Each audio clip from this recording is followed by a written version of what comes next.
Vamos a demostrar por qué es praxeológicamente cierta la ley de la productividad marginal decreciente. Miren, igual que la ley de la utilidad marginal se suele explicar malamente, como si fuera una ley de raíces psicológicas o de la saciedad, pues lo mismo pasa con la ley de la productividad marginal decreciente. La ley de la productividad marginal decreciente se explica en casi todas las clases y en casi todos los libros de texto como si fuera una ley tecnológica. E incluso yo mismo, para que ustedes captaran la idea, en el ejemplo que les he puesto y lo visualizaran, lo he presentado en el ejemplo como si fuera una ley tecnológica. Y todo el mundo dice, bueno, tiene mucha lógica lo que dice el profesor, una parcela de tierra dada, al principio no hay tan pocos trabajadores, que añadir trabajadores adicionales hace que la productividad aumente más que proporcionalmente, luego llegará un momento en el que se sigue produciendo más, pero cada vez menos, la unidad adicional, el trabajador adicional no produce proporcionalmente lo mismo, sino cada vez menos, e incluso si entiendo esto tan visual que ha explicado el profesor, que si seguimos metiendo más factor variable, pues al final incluso a lo mejor está la desorganización, el caos, la torre de Babel que se organiza ahí, que se produce menos. Y esto que está bien para que ustedes visualicen la idea, junto con un gráfico, sin embargo carece de fundamento. Desde el punto de vista teórico, la ley de la productividad marginal decreciente no es una ley tecnológica, resultado de que se molesten o no los trabajadores, es una ley estrictamente inserta en la lógica de la acción humana, y ese es el principal mensaje que quería enviar hoy aquí en esta clase.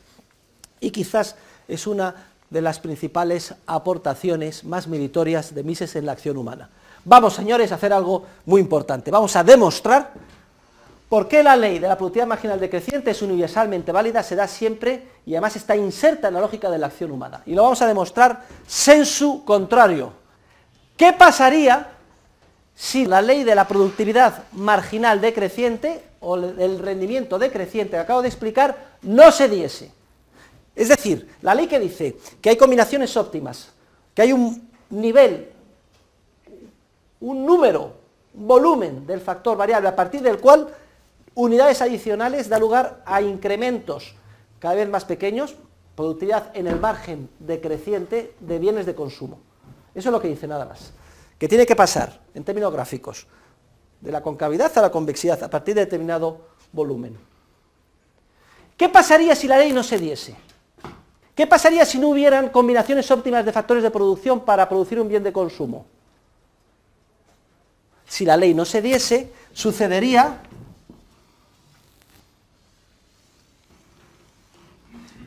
si no se da la ley, por eso estamos haciendo una demostración a sensu o sensu contrario, significaría que aumentando las unidades del factor variable, en nuestro ejemplo, los trabajadores, el crecimiento del producto final, en forma, en nuestro ejemplo de patatas, seguiría siendo más que proporcional.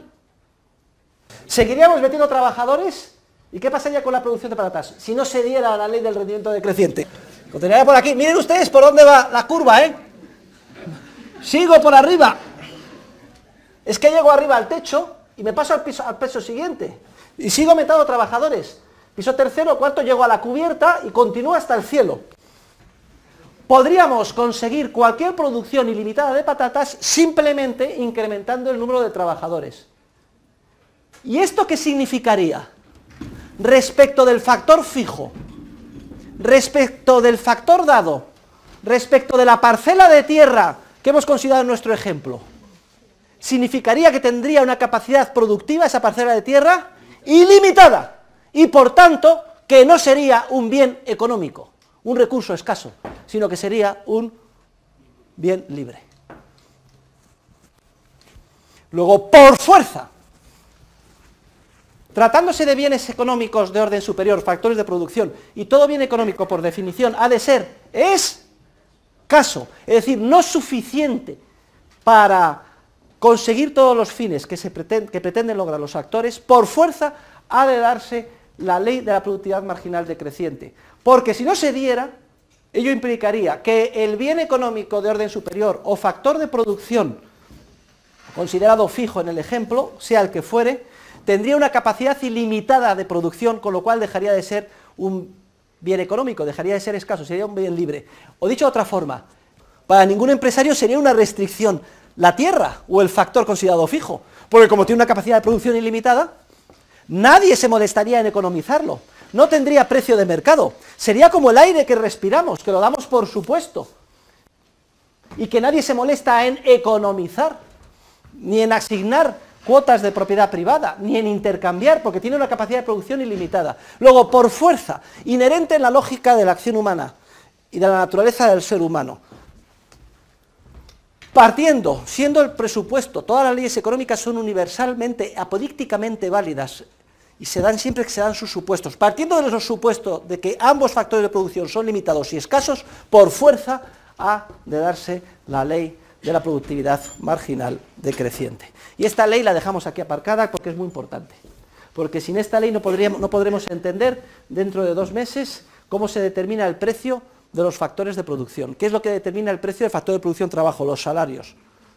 ¿Qué efectos tiene un aumento de la población o un aumento del capital bien invertido que manejan los trabajadores? Toda la teoría del capital y toda la teoría del ciclo son incomprensibles si no entendemos que la naturaleza de las cosas es tal que, desde el punto de vista de la valoración subjetiva, es la ley de la utilidad marginal la que determina el valor de los bienes económicos, y desde el punto de vista de las proporciones de los bienes de los económicos de orden superior o factores de producción complementarios, están sometidos a la ley de la productividad marginal decreciente.